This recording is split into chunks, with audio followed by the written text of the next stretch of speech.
I'm JT from Carryology, and we're here to talk about the new collection from AER, the Pro Collection.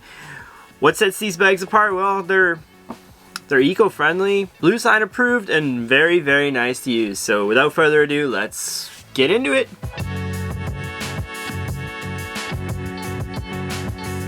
So here on the table we have the 20-liter version of the Pro Pack. There are 3 other bags which we'll get into a little bit later in the video, but for now I'm going to concentrate on this one because this has been my personal favorite. Why? Well, mostly I just kind of dig the way it looks, but again, we'll get into that in just a minute. Let's start with the materials. All of these bags are made from 840D Re-cor Bluestein certified Cordura nylon. It feels like a finer weave ballistic nylon. It doesn't pick up any hair and will be plenty durable for the use case of these bags as far as I'm concerned. Not my favorite feel in the hand. I don't know if you can have a look at it there, but I would say it's good enough. I will say as a slight disclaimer, my particular versions of these bags have had some streaking on them from what I believe is the DWR coating, probably because they're pre-production or whatever, but something to take note of. In terms of features, all of the bags have a similar design language, as you can see. This is the 20-liter, as I mentioned. This would be the 24-liter, which is just the big brother. This would be the Slim, which is the little brother. And then this would be the Sling. So as you can see, they all feature similar design languages. AER uses quality components throughout. All of these zippers are YKK. Actually, they use number 10s here, number, I believe, 8s on the laptop compartment. The laptop compartment is AquaGuard.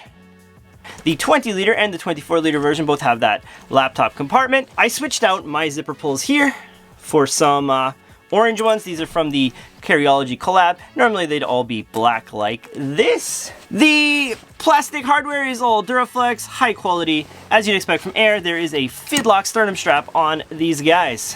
My only real gripe with the bag in terms of features or hardware is that all of these zipper pulls are really close together, or the zippers are all really close together, so I got confused from time to time trying to grab this one instead of this one. That's why I changed out the colors.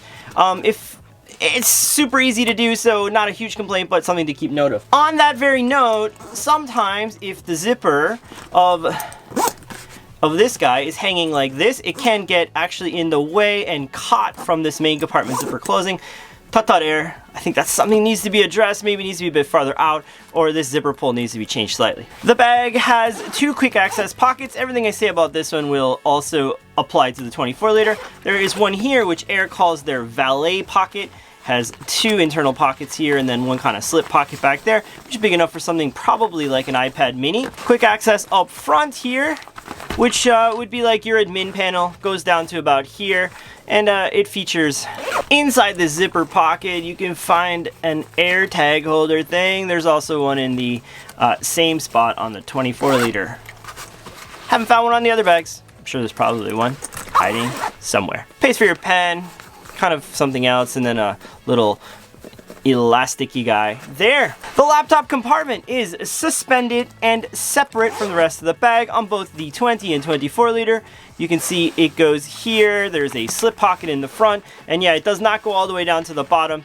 Some fleece material on the back, and you can see that Re-cor logo right there. For me personally, on this 20-liter version, I almost wish that the laptop compartment was just inside the bag like it is on the Slim, because I find that it's probably a little bit excess space that I don't need, makes it stick off a bit far from my back, but otherwise, I think it's okay. Some people really want it to be separate, so good on you, AER, for, you know, catering to those folks. The bottle pockets are stretchy, and they fit a fairly decent sized water bottle. I worry a little bit about the longevity of this elastic, but otherwise, I think they're good enough, they're deep enough, and they worked quite well in my case.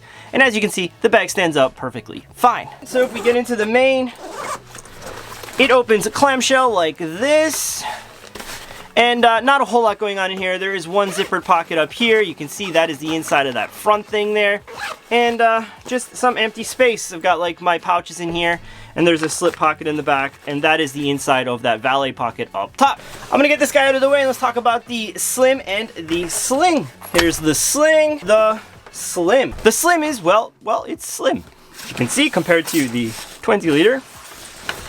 It's quite slim. What I will say is that for me, if they had made this one fully clamshell, made it slightly deeper, and kept the one bottle pocket, I think this would have been my favorite. I think it looks great.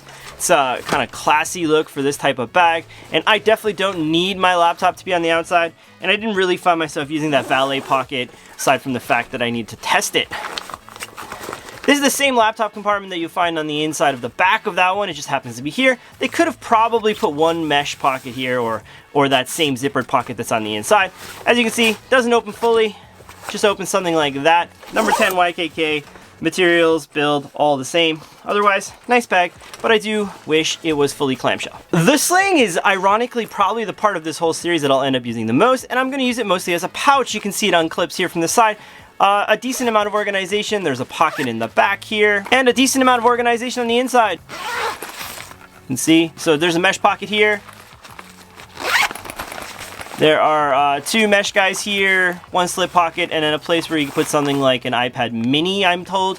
One thing I didn't mention earlier in the materials is this is also Blue Sign certified and is a Re-cor or like a recycled nylon, just like the rest of the bag. I took the zipper pulls off this. Normally it comes with zipper pulls. I just didn't think you really needed them. Air zipper pulls are not my favorite. I kind of wish they just did these cool ones on everything. That would be awesome, Air. The strap itself, I just have inside the bag. Very run-of-the-mill. Kind of weird that they didn't go with a fidlock here because they use fidlocks everywhere, but I'm okay with the regular buckles. It just attaches with some gatekeepers. So in conclusion, the Pro Series from Air is a fine collection of bags that I think will find its spot in the carry world lineup. I'm all for companies being more eco-friendly, and I dig the direction that Air is taking with this. I would love to see them maybe make one an Eco Pack, as I mentioned earlier, something like Ultra or even like an EPX 400, but that's something for the future. As of now, the bags in the video are $199, $179, $139, and $79 respectively on Air's website, and at the time of filming, you can get them in olive, navy, and of course black, all in this Re-cor nylon. That's about it for me, JT from Carryology. Take care, kids, and have yourself a wonderful day. Any questions, hit me up in the comments below. Always happy to respond. Talk soon. Bye-bye. Editor JT here, and I had one last thing that I forgot to mention during my little spiel, and that is the 24 liter, aside from being bigger, has handles on all four sides. I love this feature. If I liked the way it looked a little bit better, this would have been my favorite. I just found that these 20 liter just happened to look a little bit better for my daily carry.